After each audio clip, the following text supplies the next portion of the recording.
Bonjour à tous, vous avez décidé d'installer une pompe à chaleur, et bien avec cette vidéo, on va vous aider à préparer votre budget.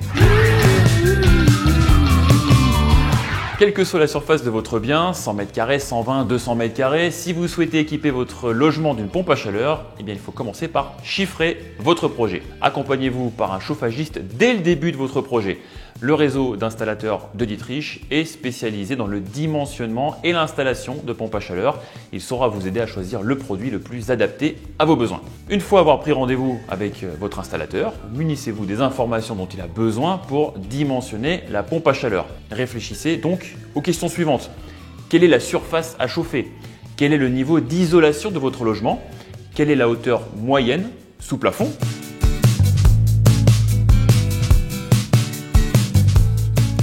Et avec ces éléments, et d'autres questions bien sûr relatives à votre localisation, à votre foyer, l'installateur vous préconisera la pompe à chaleur dont vous avez besoin. Les critères qui définissent le prix de votre projet sont nombreux. Le type de la technologie choisie, la puissance de l'appareil, la surface à chauffer. Donc voici déjà une petite checklist non exhaustive des coûts à prévoir. Le prix du matériel, déjà. Ce que vous payez dans un premier temps, eh bien, c'est l'équipement.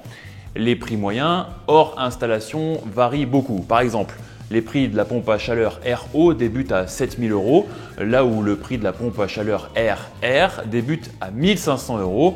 Et enfin, il faut compter à partir de 10 000 € pour une pompe à chaleur géothermique. Ensuite, il y a le prix des options. Avec le prix du matériel de base, vous pouvez choisir d'acheter des options telles que le thermostat d'ambiance, qui en plus d'assurer des économies d'énergie importantes, permet le pilotage à distance du chauffage et de l'eau chaude sanitaire. D'autres accessoires peuvent vous être également préconisés par votre installateur afin de simplifier les futurs entretiens ou dépannages. Souvent, le prix d'un tel accessoire coûte moins cher que le temps que le dépanneur va passer en supplément pour démonter l'installation en cas de panne. Ça vaut le coup d'y réfléchir. Ensuite, vous avez le prix de l'installation, bien sûr. Alors, il est difficile de fixer un prix moyen d'installation car il dépend de la configuration de votre domicile. Selon la nature de votre projet, rénovation ou construction neuve, il peut aussi y avoir un petit écart de prix. Dans le cas d'un remplacement, les prix seront probablement moins importants parce que vous n'aurez pas besoin de reconstituer votre système de chauffage et d'investir dans des émetteurs. Ce n'est pas toujours le cas, mais comme la pompe à chaleur fonctionne avec un plancher chauffant rafraîchissant, un ventilo-convecteur, un radiateur et un circuit eau chaude sanitaire, eh bien vous pouvez utiliser les émetteurs déjà en place et réaliser une petite économie à ce niveau. En revanche, il est important de noter que vous ne pouvez pas échapper à ce coût et installer votre pompe à chaleur tout seul. L'expertise d'un professionnel qualifié garantit le respect des normes en vigueur et fait partie des conditions clés pour bénéficier des aides financières de l'État. L'entretien et le contrôle annuel obligatoire. La pompe à chaleur est une technologie robuste et pérenne. Installée correctement et toujours entretenue par un professionnel, la pompe à chaleur a une durée de vie moyenne de 15 à 20 ans. Cette estimation peut varier notamment en fonction de la façon dont vous l'entretenez, plus précisément votre chauffagiste. Et en plus, il est obligatoire de faire entretenir par des professionnels les pompes à chaleur entre 4 kW et 70 kW tous les 2 ans. Cela permet de s'assurer que l'équipement est en bon état de fonctionnement et qu'il n'y a pas de fuite dans le circuit de refroidissement. Le coût moyen d'un contrat d'entretien est de 20 € par mois et conclu avec un professionnel qualifié évidemment. Afin d'encourager les ménages à se chauffer avec des appareils permettant de réaliser des économies d'énergie, plusieurs dispositifs financiers permettent de réduire le coût d'une pompe à chaleur telles que les aides de l'État, les aides locales et les aides privées comme les promotions. Deux principales aides sont cumulables.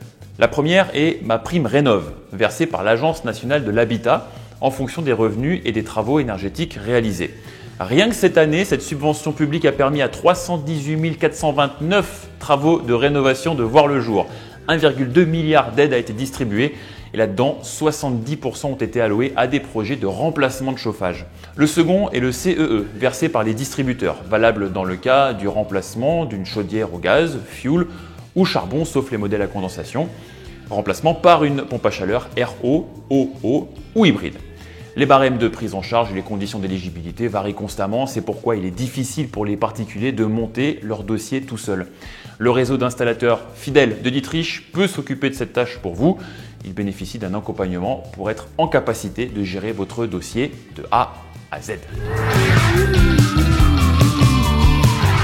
L'utilisation de la pompe à chaleur est pleine de promesses. Elle peut produire jusqu'à 4 fois plus d'énergie que celle utilisée pour son fonctionnement.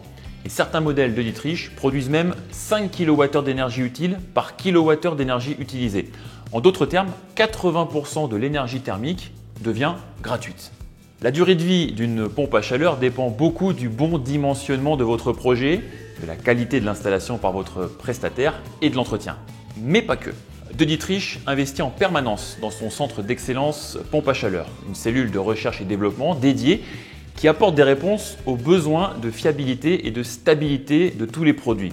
C'est justement pour renforcer au maximum la robustesse des pompes à chaleur de Dietrich qu'on offre des solutions préventives comme le filtre magnétique.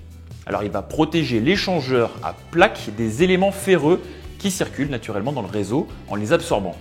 Il bénéficie d'une très grande surface de collecte et il assure en même temps la fonction pot à bout. Ce filtre magnétique est là pour éviter les pannes qui nécessitent toujours une prise en charge lourde et onéreuse. Avantage principal de la pompe à chaleur, celle-ci utilise principalement des ressources naturelles telles que l'énergie présente dans l'air et dans l'eau. Ainsi, pour son fonctionnement, vous n'avez pas besoin d'acheter d'autres combustibles et d'avancer des frais supplémentaires. Un raccordement électrique suffit.